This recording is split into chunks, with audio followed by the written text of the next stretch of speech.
High Commissioner to India, Abdul Basit, has now said that India-Pakistan relations will get better and both countries need to keep themselves engaged in dialogue. Basit was speaking at a public engagement in New Delhi. He also said confidence-building measures between India and Pakistan should be observed and adhered to in letter and in spirit.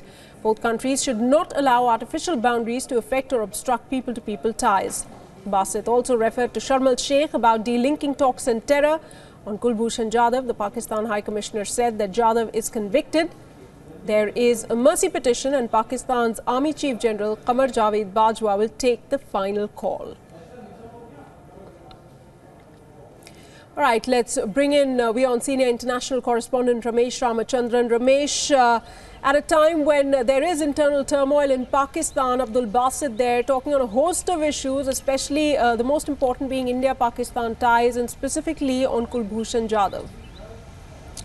Indeed, yes. Good afternoon, Sana. So essentially this was probably Abdul Basit's last public engagement in New Delhi before he demits office and also retires after an eventful diplomatic career. So to that extent, what he said should be interesting and instructive at the same time. And on Kulbhushan Jadhav in particular, High Commissioner Abdul Basit said he reiterated the Pakistan government's position that he is a convicted individual. There is a mercy petition pending and the Chief of Army Staff of Pakistan, Qamar Javed Bajwa, can be expected to decide one way or another on the mercy petition.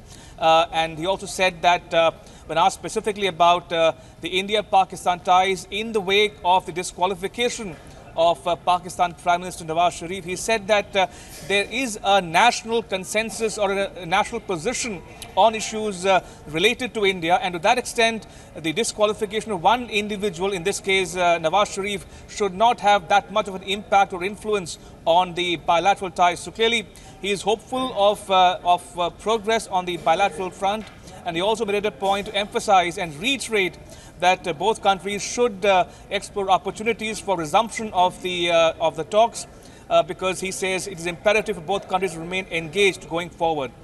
Absolutely, Ramesh. Since he is the outgoing envoy now, how much of what he says will be bearing or will be considered right now as Pakistan's stand? Because things are changing in Pakistan. Even though he says that Prime Minister Nawaz Sharif's disqualification as Prime Minister will have no bearing as ties are not dependent on one individual. But from what's happening in Pakistan, what sense are you getting? Well, clearly, Sana, from India's perspective, if you look at the bilateral dimension of the ties, India says it has in the past and will continue to engage with whoever is in power in Pakistan, be it a civilian government or a proxy of the Pakistan military. But that said, as things stand now, one can safely expect the continuation of the civilian government headed by the PMLN party. And we already are hearing about the likely elevation or selection of Nawaz's brother Shahbaz as the next Prime Minister, which might take some time.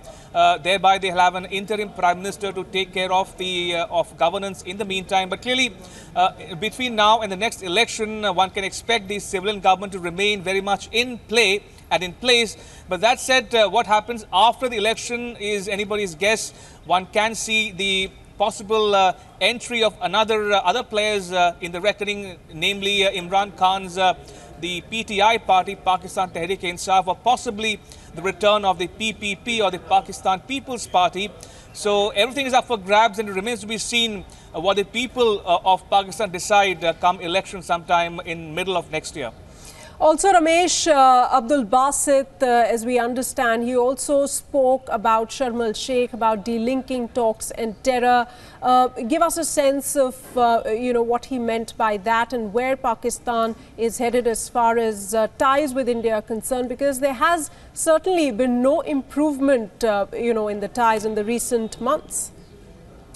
Indeed, essentially, Sana, what some of the comments which he made and which we have been reporting here on WION came in the course of his interaction at a public event in New Delhi, on the occasion of which he took some questions from the audience. And he was replying to those questions when he said that confidence-building measures or CBMs should be persisted with and should not be allowed to obstruct people-to-people ties, because he says and he maintains that come what may, people-to-people ties should be allowed to continue unhindered. At the same time, he insisted, and he's been reiterating it at every occasion in the 4 years that he was here posted as the High Commissioner, that both sides need to remain engaged and explore opportunities for resumption of the talks. But that said, I did ask him as he was leaving the venue whether he had any regrets at all. He said no, in a very clear and unambiguous manner. When I asked specifically about would he have done anything differently looking back at his tenure in New Delhi, he said nothing, none at all. And this in particular, Sana, because he was in the center of a controversy about 3 years ago when he was instrumental in inviting some political parties from the Indian state of Jammu and Kashmir for talks, which the Indian government did not take kindly to. And since then, we've seen a consistent position taken by India, which says that the talks, if at all they have to happen in the realm of the comprehensive bilateral dialogue, meaning there is no scope for a third party or even intervention by a third party. All right, Ramesh, overall speaking at this point, talking about his replacement, because there had been, a bit of a, not controversy as such, but he decided to quit because he wasn't ready to work under Tehmeena Janjwa, and that was the scenario. What are his future plans, Abdul Basit? Where does he go from here?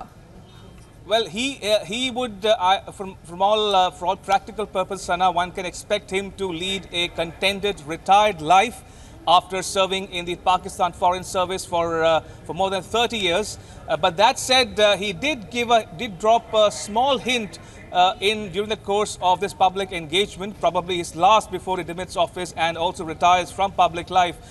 He said that he would want to keep some things possibly for his book sometime in the future. So if at all he's going to do something, probably he might write a book and a memoir, as it were, of his life and time in the Foreign Service.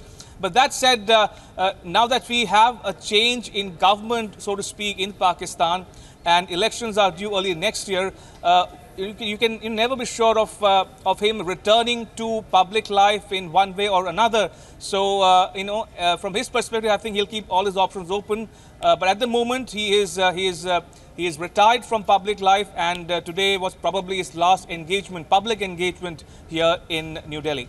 All right, Ramesh, we'll leave it at that. Thanks so much for joining us with more on this story. Meanwhile, we'll have to play out that soundbite of Abdul Basit. He was addressing a session earlier today in New Delhi.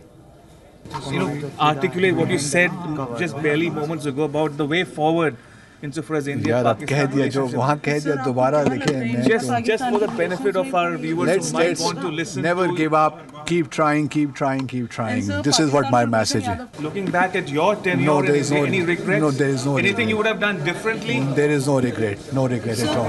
What about Kulbhushan Yadav, sir? What do you think about Kulbhushan Yadav? Pakistan is convicted now, so there is mercy petition on which he will take a decision. Let's wait and see what happens.